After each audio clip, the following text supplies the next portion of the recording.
샬롬.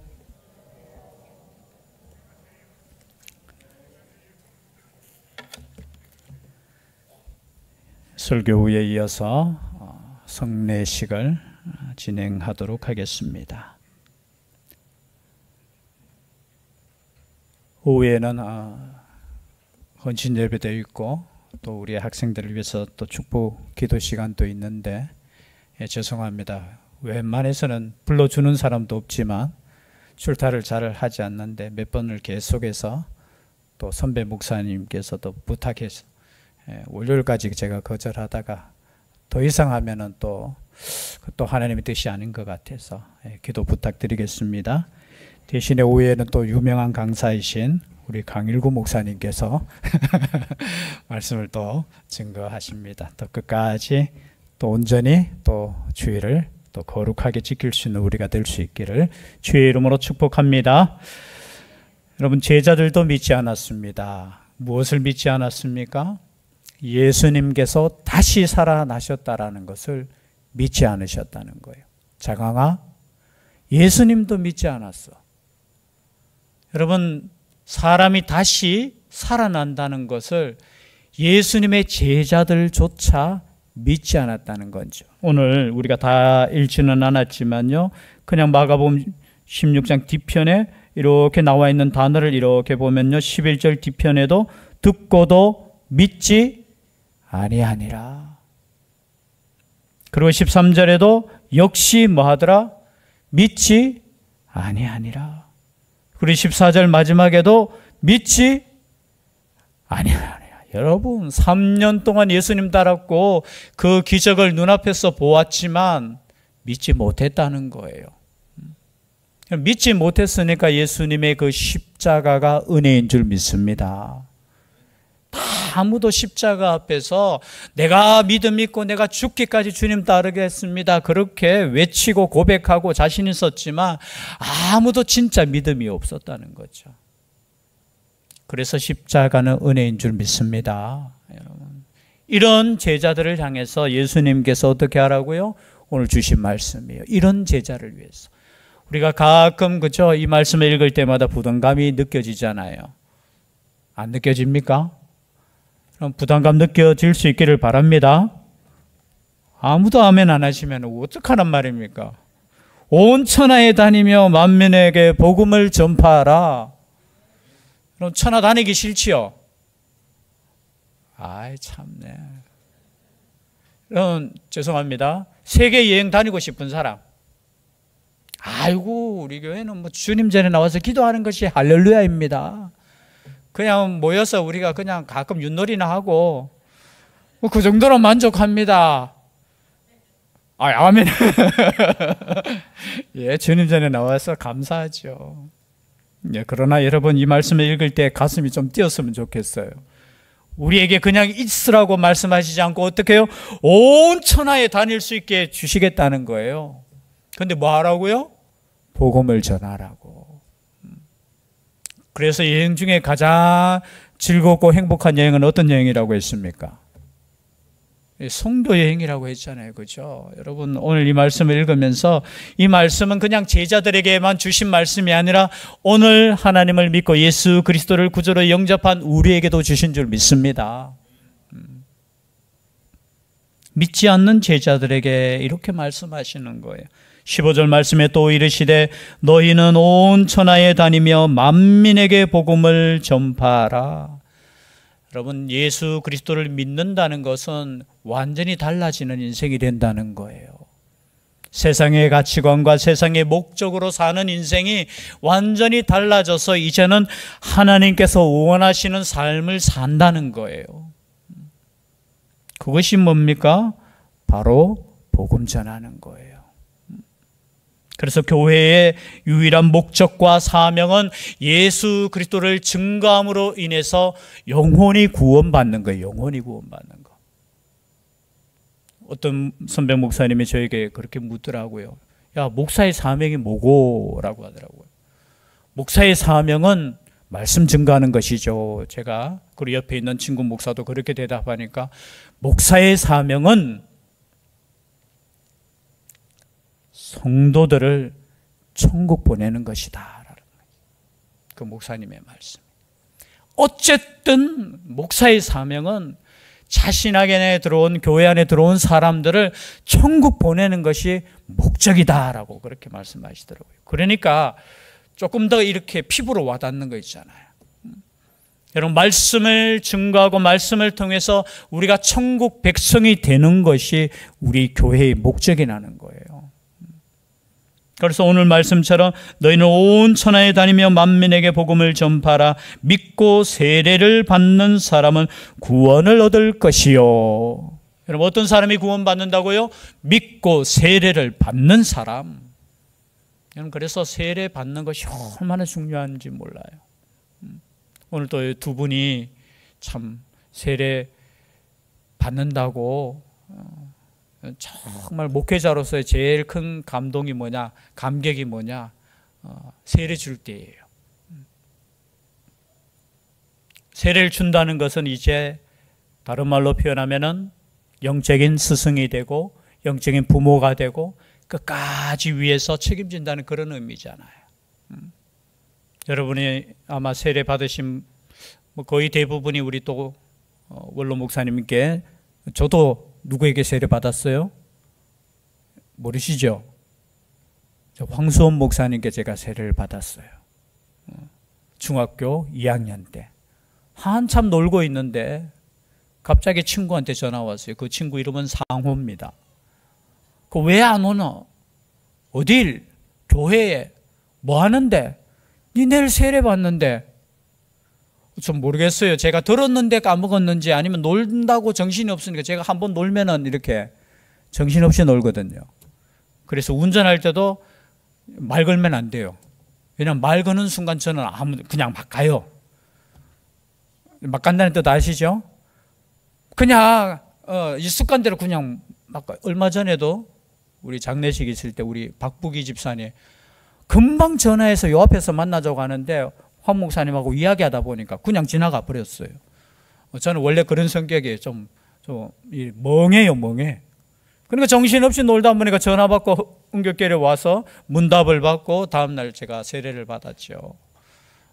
세례 받았는데요, 여러분, 제가 마음에, 여러분 세례 받으려면 금식 기도하시고, 그죠? 막 그렇게 해야 되잖아요. 아니요, 놀다가 그냥 정신없이 와서 세례 받았는데요. 제 개인적인 간증이지만요, 세례 받고 오후에 이렇게 가는데요, 요 마지막 요 도로 있잖아요, 큰 도로에서 뭔가 그 기쁨의 마음이 이렇게 개인적인 그거니까 그런 거 중요한 건 아니에요. 그래서 세례 받는 게 정말 중요하고 교회에서 세례 주는 게 얼마나 기쁜 일인지 모르겠어요. 특별히 오늘 또 우리 장모님께서, 또 개인적으로 또 자랑하면 좀 그렇지만요, 우리 장모님 평생 교회 안 나오셨잖아요. 참. 근데 세례 받으시려고 하니까 세례 받겠대요. 사위가 하자 하는 대로 해야지 하면서. 물론 어떤 분들은 이렇게 생각할 수 있어요. 믿음의 철저한 고백이 있어야 되지 않겠습니까? 어떤 분들은 군인들이 세례 받는 거 비판하는 사람도 있어요. 아니, 군인들 그 훈련 기간에 그냥 몇천 명씩 우르르 하면서 세례 주는 것이 무슨 세례냐 하는, 여러분 천만의 말씀이에요. 그렇게 세례 받는 것도 하나님의 은혜예요. 아무나 세례 받는 거 아니에요. 아무나, 여러분 교회 나오는 것도 아무나 나오는 것 같이, 아이고 내가 오늘 한번 교회 한번 나와줄까? 절대 그런 거 아니에요. 하나님께서 인도하시지 않으면 여러분 교회 나올 수 없어요. 그래서 여러분 세례 받는 것이, 세례 주는 것이 정말 은혜인 줄 믿습니다. 또 우리 이혜영 성도님은 참 잘 모르시죠? 뒤에 항상 예배만 드리시고 이렇게, 왜 예배만 드리고 가시냐고 제가 어제 문답하면서 물으니까 부끄러워서. 그래서 저도 부끄럽다고, 저도 이래 부끄러움 많이 타는 사람이라고. 교회 오래 다니셨어요. 그런데 세례를, 근데 이번에 또 받겠다고. 이건 저는 은혜라고 봐요. 세례 받겠다고 마음을 주신 분이 하나님이시라는 거. 그래서 우리 이제 가족이 되는 거잖아요. 우리 장모님 조남이 이선희, 이혜영 성도님을 위해서 계속해서 기도할 수 있기를 바랍니다. 왜냐하면 교회의 사명이 뭐라고요? 복음을 전하고 세례를 주고 또 어떻게 해요? 가르치는 것. 세례를 받는 사람은 구원을 얻을 것이요 믿지 않는 사람은 정죄를 받으리라. 성경 말씀에 세례란 무엇이냐? 오늘 세례에 대해서 제가 간단하게 설명하는데요. 베드로전서 3장 21절의 말씀에 보면 물은 예수 그리스도의 부활하심으로 말미암아 이제 너희를 구원하는 편이 곧 세례라. 이 세례가 뭐냐? 구원하는 표라는 거예요. 이 세례를 통해서 구원받는 것이 아니라 우리는 믿음을 통해서 구원받는데 구원받았다는 것을 표시하는 거, 인치는 거, 도장 찍는 걸 뭐라고요? 세례라는 거예요. 그래서 도장을 꽉 찍는 거예요. 나는 어떻게 해요? 이제 하나님의 사람이 되는 것입니다. 악한 사탄이 나를 틈타지 못하고 나를 해하지 못합니다. 나는 영원히 천국 갈 때까지 천국에서 영원한 삶을 사는 사람입니다. 하나님께서 도장을 꽉 찍는 것이 뭐라고요? 세례라는 거예요. 그러니까 얼마나 영광스럽게 세례 줄 때도 영광스럽고 세례 받는 것도 그렇다는 거죠. 그래서 이 세례를 헬라어로는 밥티조라는 거예요. 좀 발음 이상하죠? 뭐라고요? 밥도조가 아니고 밥티조. 이 뜻은 무슨 뜻이냐? 이런 뜻이에요. 사람을 물에 빠뜨려 배를 침몰시킴으로 멸망시킨다라는 뜻이 있어요. 물에 우리가 죄송합니다만 침례교회에서는 세례를 어떻게 주죠? 예, 다 침례할 때 이렇게 욕조처럼 물을 다 이렇게 받아놓고 완전히 푹 이렇게 담가요. 의미로서는 맞아요. 푹 담가고 완전히 이렇게 죽인다는 뜻이에요. 나를 죽인다는 거예요. 그리고 그 물에서 나올 때 누구와 함께 살아나는 거예요? 예수님과 함께 사는 거예요. 그래서 내가 세례 받을 때 여러분 기억하실 수 있기를 바랍니다. 내가 세례 받을 때 나는 죽었어요. 그리고 세례를 받고 난 이후에 나는 사는데 누구와 함께 사는 거예요? 예수 그리스도와 함께 살아나는 거예요. 영원한 부활을 우리가 경험하는 거예요. 바로 그것이 세례라는 것입니다. 그래서 마태복음 28장 19절 20절 말씀입니다. 우리가 함께 읽도록 하겠습니다. 마태복음 28장 19절 20절 함께 읽겠습니다. 시작.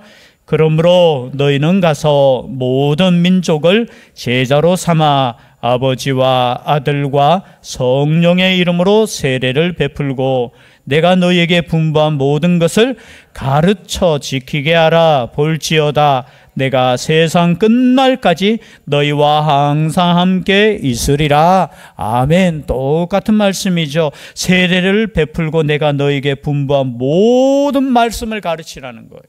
그래서 세례 받은 사람의 의무는 뭐냐? 말씀을 배워야 되는 거예요.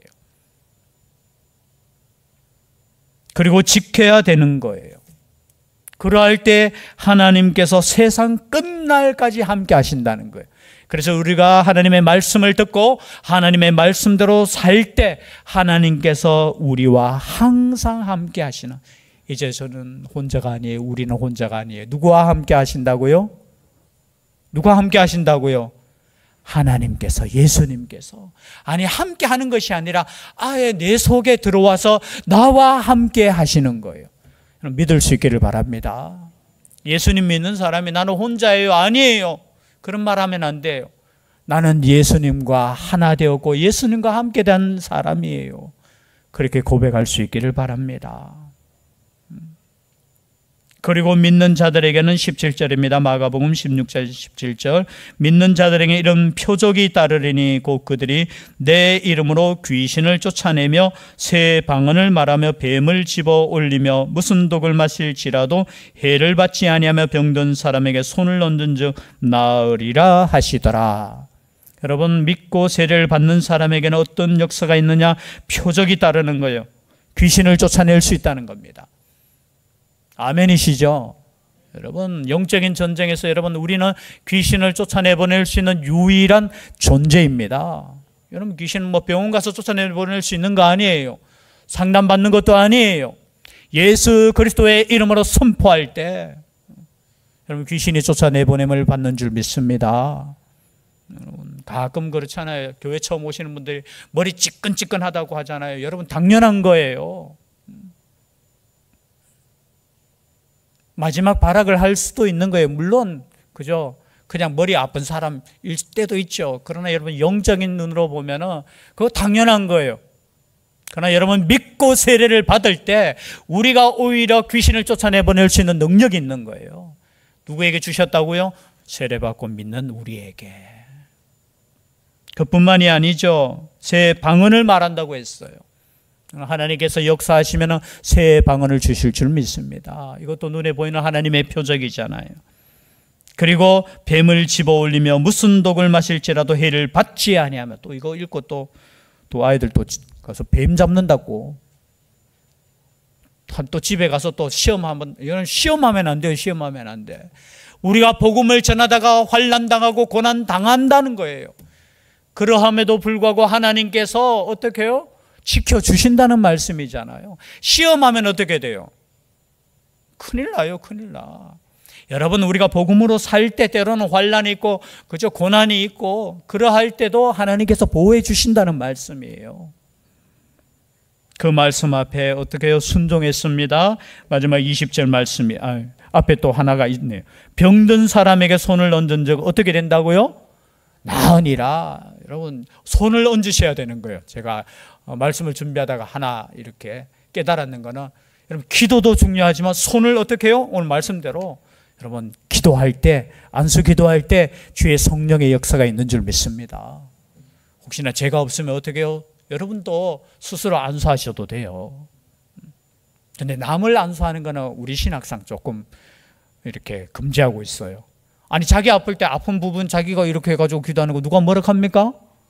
괜찮아요. 여러분이 스스로 어디 아플 때, 그죠? 여러분이 그거 붙잡고 기도하셔요.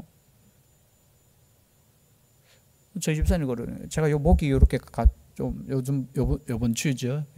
조금 따끔따끔하고 이렇게 조금 아프다 하니까 손을 떠오건지 안수기도 하락하면서 내 손을 이렇게 얹더라고요. 참, 지금 괜찮아요. 여러분 기도할 때, 안수할 때 주의 성령께서 역사하는 줄 믿습니다. 그리고 여러분들 같이 또 함께 기도할 때는 그렇게 하셔요. 근데 혹시나 또 머리에 손 얹고 이렇게는 죄송합니다. 우리 신앙에서 이렇게 목회자가 할 수 있는 거기 때문에.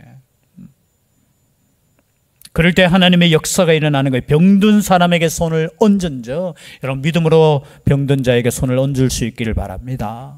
하나님이 역사하신다는 거예요. 그리고 말씀에 이제 순종하는 제자들, 20절이죠. 제자들이 나가 두루 전파할새 주께서 함께 역사하사 그 따르는 표적으로 말씀을 확실히 증언하시니라. 여러분 이 말씀에 순종해서 어떻게 해요? 두루 전파할새. 여러분 복음을 전파할 때 하나님의 성령의 역사가 있는 줄 믿습니다. 하나님의 복음을 증거하는 그 현장 속에 하나님의 역사가 있는 거예요. 그래서 여러분 하나님의 역사를 여러분 경험하고 싶습니까? 하나님의 표적을 경험하고 싶습니까? 복음의 현장 속에 있어야 되는 겁니다. 그냥 가만히 앉아서 기도했는데 하나님 왜 응답이 없어요? 여러분 생명을 살리기 위해서 우리가 하나님의 말씀대로 순종할 때 하나님의 역사가 있다는 거예요. 그런 교회 될 수 있기를 바랍니다. 그런 우리 세례받고 또 하나님께 드려진 하나님의 백성들 될 수 있기를 주의 이름으로 축복합니다. 기도드리겠습니다. 사랑의 하나님 감사드립니다. 우리가 교회에 나오고 세례받고 예수 믿는 이 모든 것이 하나님의 은혜가 아니면은 불가능한 일임을 이 시간에 깨닫고 감사하며 하나님께 나아갑니다. 우리 하나님 함께하여 주셔서 우리가 세례받은 자로서 예수 그리스도를 믿는 자로서 사명 잘 감당할 수 있도록 힘을 다하여 주시고 함께하여 주시옵소서. 주의 성령께서 함께하여 주시기를 간절히 원하옵고 예수님 이름으로 기도드리옵나이다. 아멘.